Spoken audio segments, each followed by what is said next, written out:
US President Donald Trump hasn't shot a fire or started a war yet, but he has a two-edged sword in his arsenal. It's called tariffs.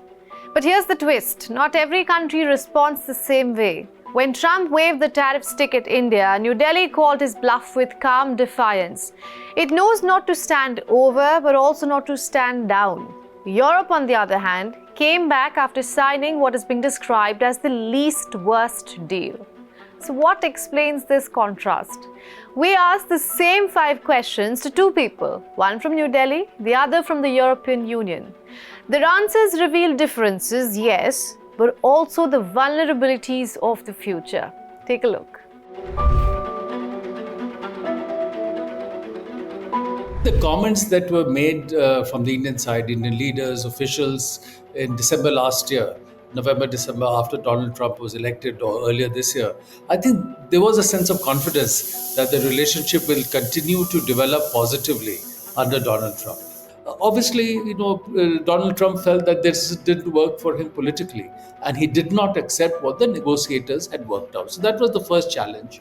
So by the end of July, he had placed 25% tariffs, unilateral tariffs on India.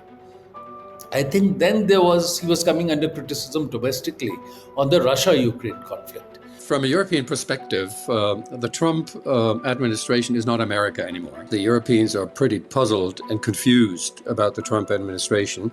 Not that they didn't anticipate some of what Donald Trump would do in his second term, but they underestimated the radical nature of his approach, which is very different from the first term.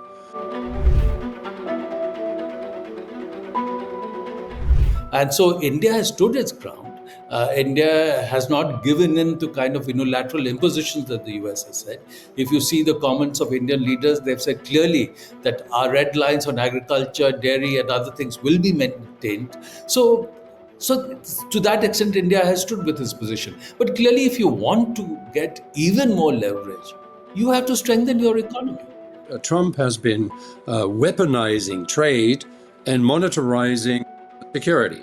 From a European perspective, that deal was better than no deal, because Europeans are pretty much afraid of what Trump could do, and they seek to sort of minimize the risk to their export economies.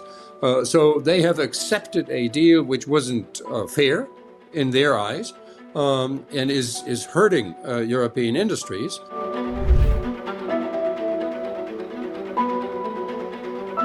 The US will be an essential partner.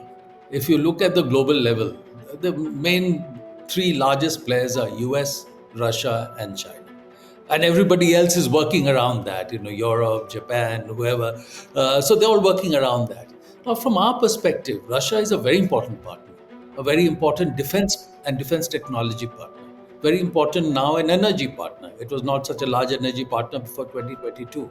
But Russia does not have strengths in the civilian technology and civilian economy sector. So given that the US will remain an essential partner, it's the largest economy globally. There is huge technology partnerships between US and Indian companies. This is the key problem for Europe, that the principal actor that is about to destroy the international trading system, the institutions and the rules that govern it, is the actor that they depend most on in terms of their external security. And they are now confronted with sort of a double front on this. Trump imposing those tariffs on the one hand, and Trump pulling the United States out of the active support for Ukraine on the other hand.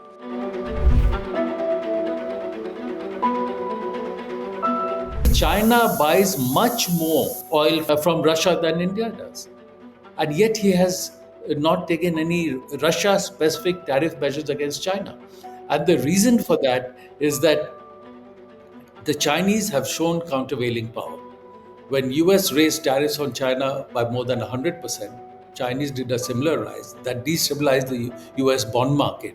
So he did a 90-day pause. And the Chinese have also shown countervailing power by doing export controls on magnets, rare earths, critical materials, which the US needs. So US feels at the moment it is in no position to take additional steps against China. The Chinese immediately counteracting all of the new tariff levels with their own tariff levels, remaining just under the US tariffs. Whereas the Europeans have been announcing countermeasures, but they have always said that they would not impose them now, that they would keep them on hold, that they would seek an agreement. You know, that's a very different approach.